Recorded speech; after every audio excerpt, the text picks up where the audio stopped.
Last time Chris shared what led him away from the business. Today, we're talking about what brought him back. Here we go.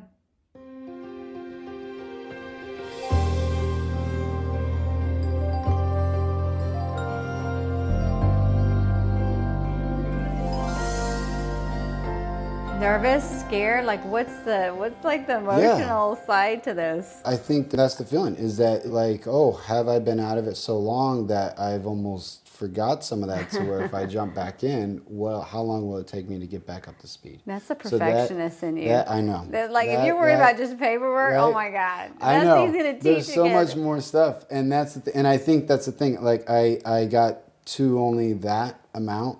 And I know there's so much more. And I think, because you had reached out to me, recently about, mentoring and really getting back in the mix, and you're looking for the mentors, you're looking for the guidance, and you're looking to move up the food chain. I think at our age too, we're not going to date me just yet, but we're not spring chickens, but in my mind we are, right? I think people forget that mentorship should be a lifetime thing. Yes. And it should also be applicable to phases in our life. Like we're made to go to school, and we have to do the 12 years, and maybe you do, university. And then after that, I feel like we stop learning. Like people just stop. Point is, with age, we get these little bit of obstacles, we get these things, and sometimes that gets in our head. Like, oh, we can't do that. I can't start producing again at this point. I missed the boat. Or I'm not going to learn another language. Or I'm not going to try I'm not going to try pickleball. I'm not going to try anything that could hurt me. And I feel like we box ourselves in. And now life just becomes about waiting it out until you're like decrepit and old and you can't remember anything. I think people think like, oh, I had that moment to I'd done it then. I should have done it then and I didn't, or I should have tackled it harder then and I didn't. It's kind of easier just to kind of like, I guess, sit back and just go, well, I just, like you said, I had my time. So that's why I love this, having you here to talk about this, to kind of encourage people that until you can't, don't stop. Don't stop growing. Don't stop learning. Storytelling. Storytelling. That's the biggest thing. And it's a beautiful thing. Everybody can tell a story. Everybody can tell a story. We're telling a story right now, aren't we? And that's the biggest thing. A story can be found in so many places. Yeah. And that is what you should not give up on, is being able to still find those stories that interest you. And just, if you're sitting there in a party and you're telling a story that people are perking their ears up, hey, maybe that's something there. Yeah. And I think that is where people should not give up on this, because even if you did step out, you're still going to be that person at the party telling stories. You're still going to be that person that's going to always want to keep going for them, or searching for them, or going to the theaters looking at other people's stories. Yeah. And that is truly what producing, I think, also in the film industry is. It's, at the end of the day, theater, no matter what it is, even a music video, there's storytelling, know? It's everywhere. It's everywhere. It really is. And we talked about the change of the sign of the times. Things are tighter. Instant gratification is at the top. And I guess the little mentor tips I would give you, you're already on the track. I think, also maybe with your storytelling, maybe finding your niche, like what lane would I want to tell more stories in? I already know. You already know? Well, go on. Yeah, comedy. I love comedy? It's my outlet, Stop because it. when things are down, anybody can turn to something that makes them laugh and feel good, and it pulls you out of a lot of, I think comedy is amazing. I like comedy because it can be very fun and light in a children's manner, or you can go in a very, stretched, dark place. Okay, all right. And where drama's drama, horror's horror. But that's what's great about our biz is like, whatever you make it, whatever you want it to be, put your heart into it. Yeah. And you hope it resonates, but you got to go with what floats your boat at this point, right? I know you've been on both sides of studio producing and freelance producing. And I know you're getting more into freelance producing. What is more interesting for you? Oh gosh, less red tape.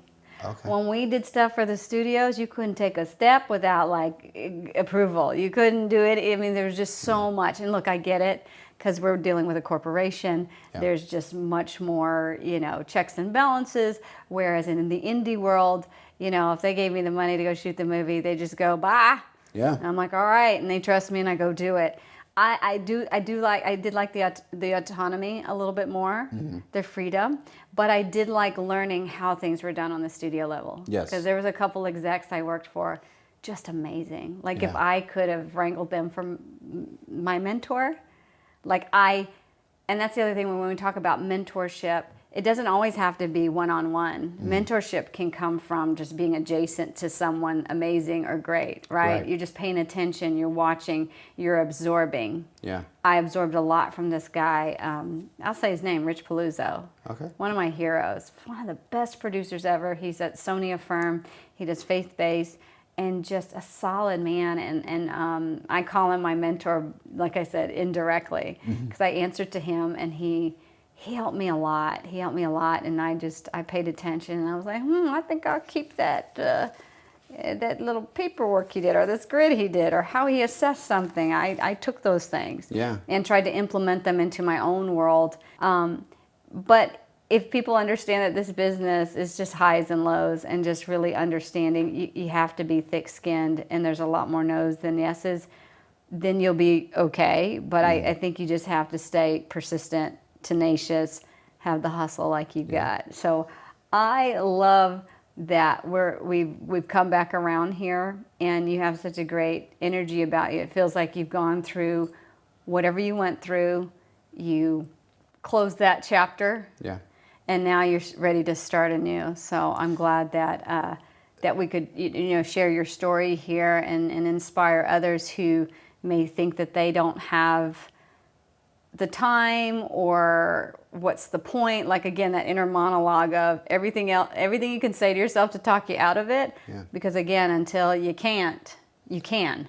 You know what I mean? And everything is so accessible to people. It is unbelievable, the information. I mean, anything, even just go on Google it. And we didn't have that in the 90s. We didn't have this kind of stuff to grow up with, where, even young up and comings have such an ability to literally do and create what they want, because they have an audience that's going to watch them. And even if it takes you a while to get into the behind the gates of the studios and stuff like that, keep making your stuff. If it makes you happy and it's building what you need to build, keep doing that. It's a lot of blood, sweat, and tears that's put into producing a movie. Then I'm not saying I wouldn't do it, but I'm going to be picky now. Because I want to be happy, and I want it to be fun. And if I'm not happy and I'm not having fun, then I ain't doing it. Chris, it's been such a pleasure having you today. It has been so amazing to be here. I'm glad our paths have crossed. Absolutely. It's been too long. No, I know. But hey, I'll never give up. And I know you won't. Others. And that's the message today, is never give up. We all have our journeys, but if you have that dream, pursue it.